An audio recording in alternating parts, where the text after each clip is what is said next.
The Ramayana.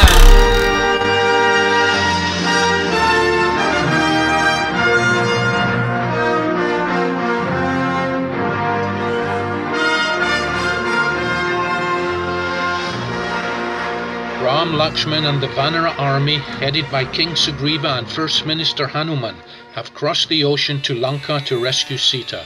Attempts to negotiate Sita's return by diplomatic means with the Rakshasa king Ravan have failed, and the inevitability of war has now become a reality.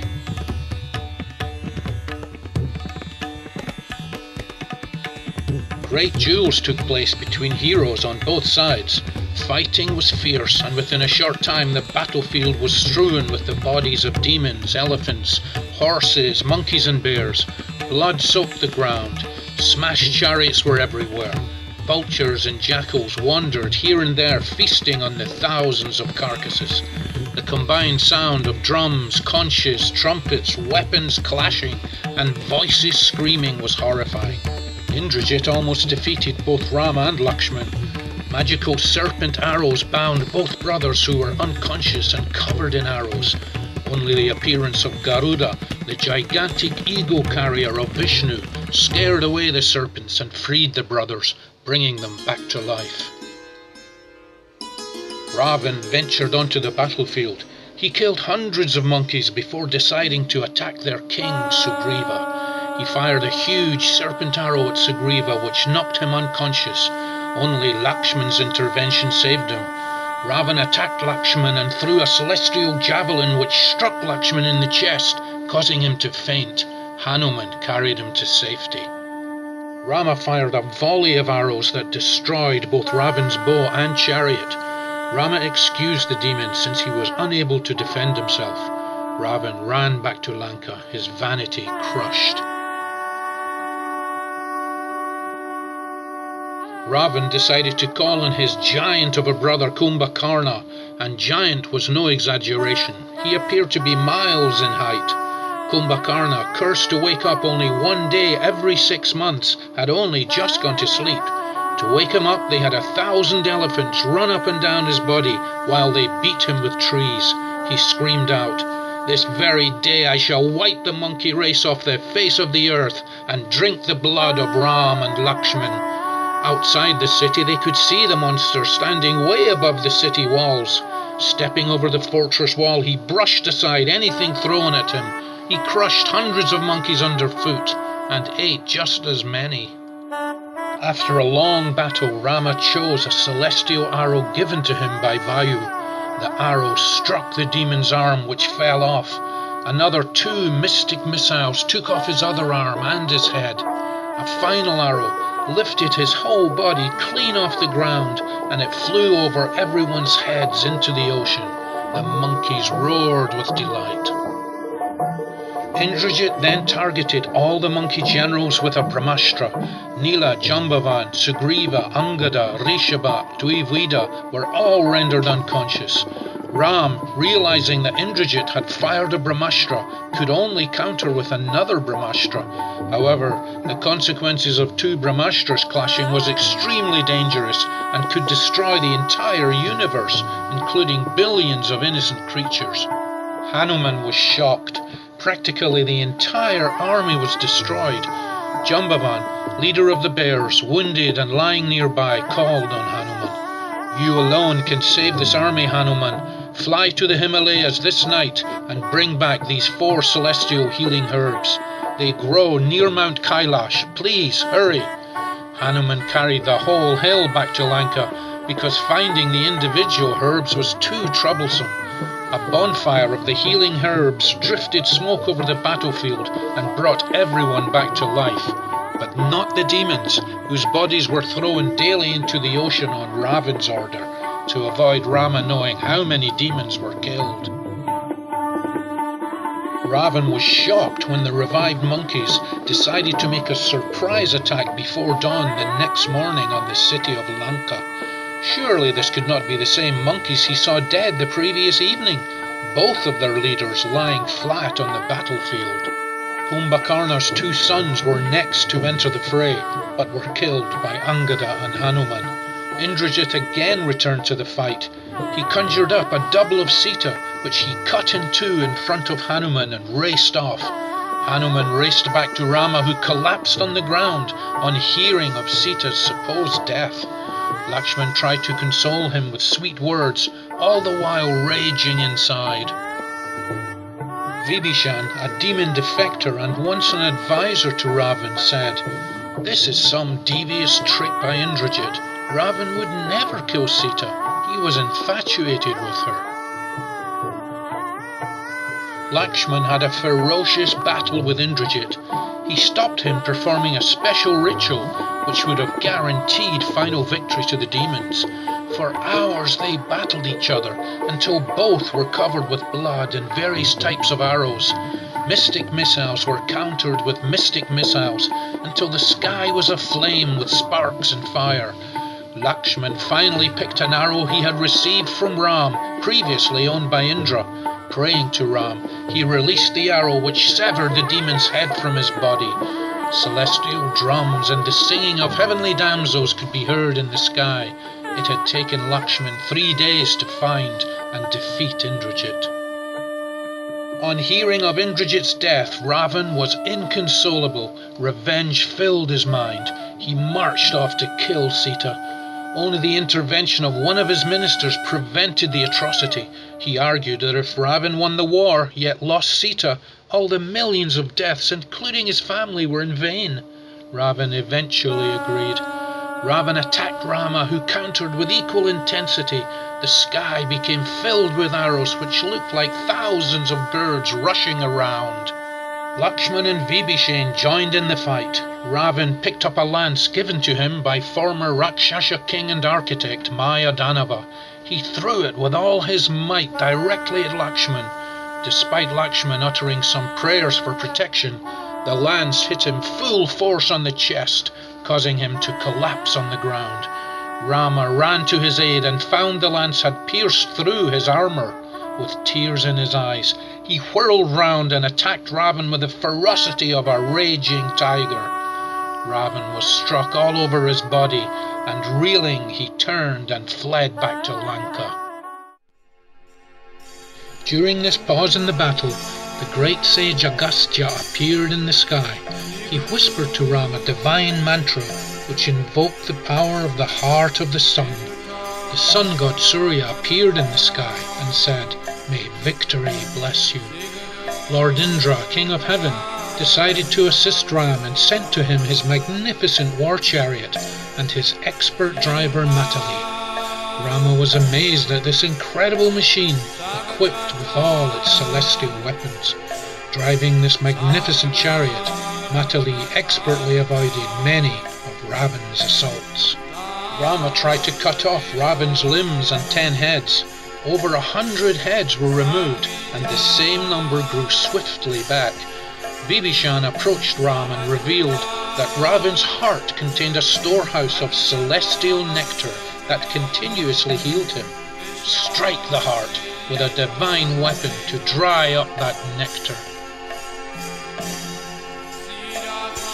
Lakshman, having recovered from his wounds, encouraged Ram to end the war and finish off this demon once and for all.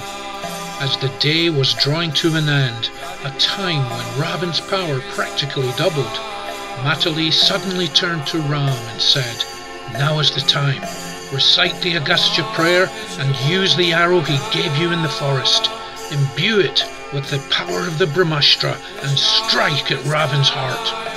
This arrow carried the weight of a mountain, blazed with fire, was made of ether, and was blessed by Vayu the wind god. The sun god stood at its point. Rama recited the prayer, and as he pulled back the bowstring, his body emitted an effulgence so bright that no one could see him.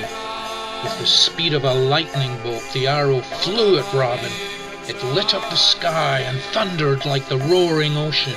It struck Ravan right in the chest, pierced his heart, came out the other side, dripping with blood, then hit the ground and disappeared into the earth. Ravan let out a mighty roar that was deafening. His bow dropped from his hands and he fell from his chariot, crashing onto the earth, dead.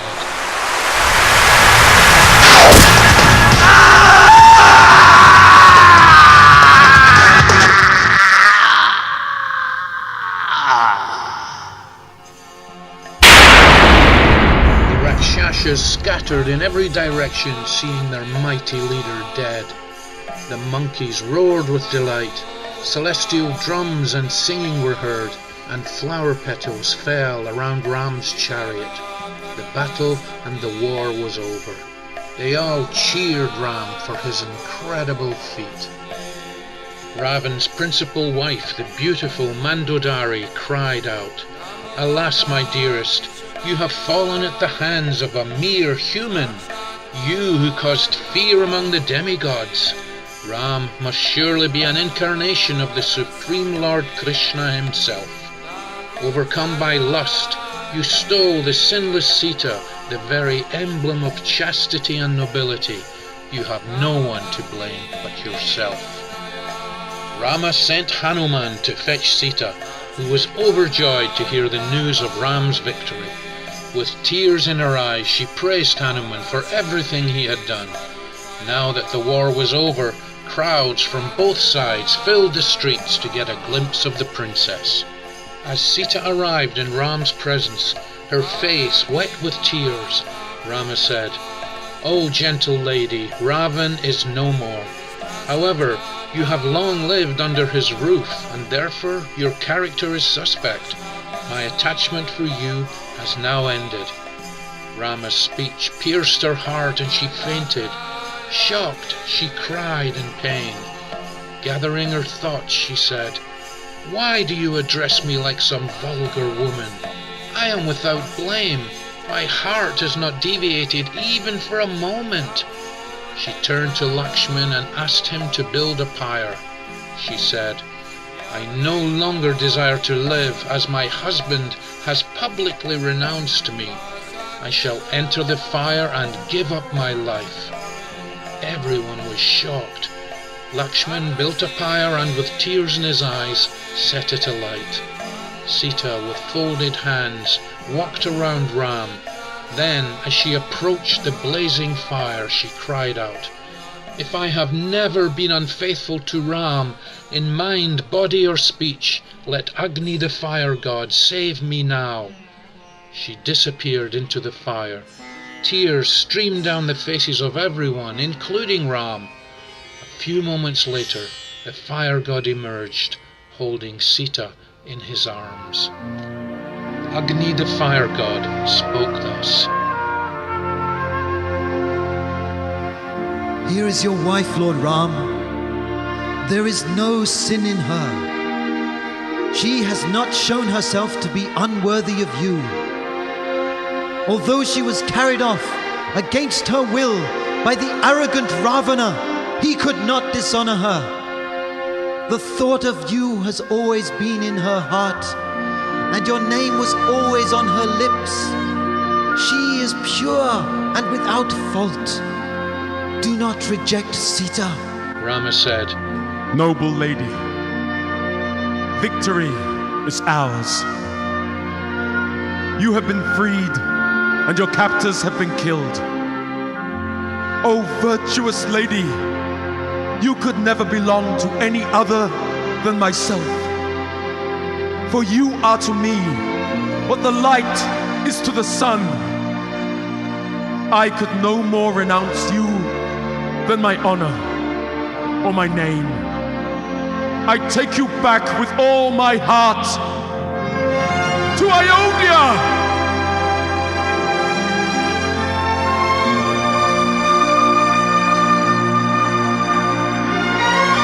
And so triumphantly, Ram and Sita returned to Ayodhya. Kuvera, the treasurer of heaven, provided the Pushpaka chariot, which was like a golden city which flew in the sky. Sugriva asked if the monkeys could also come to see the coronation, and Ram happily consented. There was then a procession through the streets of Ayodhya, which delighted all the citizens. The coronation was scheduled for the following morning. The royal crown was originally created by Lord Brahma and worn by Manu himself, the first man. Wearing that crown and seated upon his throne, Rama was radiant. Vayu came personally and presented Ram with a garland of heavenly lotuses which never faded. He also gave him a magnificent necklace of pearls and heavenly jewels, which Ram placed on Sita. Glancing at Hanuman, who knelt before her, Sita placed the necklace over his head. Thousands cried, "Victory to Ram! All glories to Sita and Ram!" Rama turned and smiled at Sita, his mission fulfilled. He went on to reign over the whole world for 11,000 years.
Sitaram Jaya Sitaram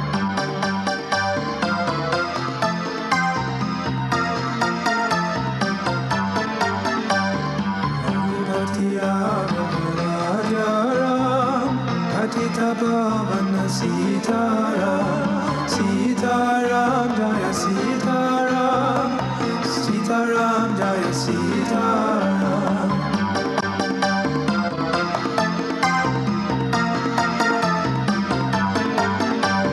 La la la la la la la la la la la la la la la.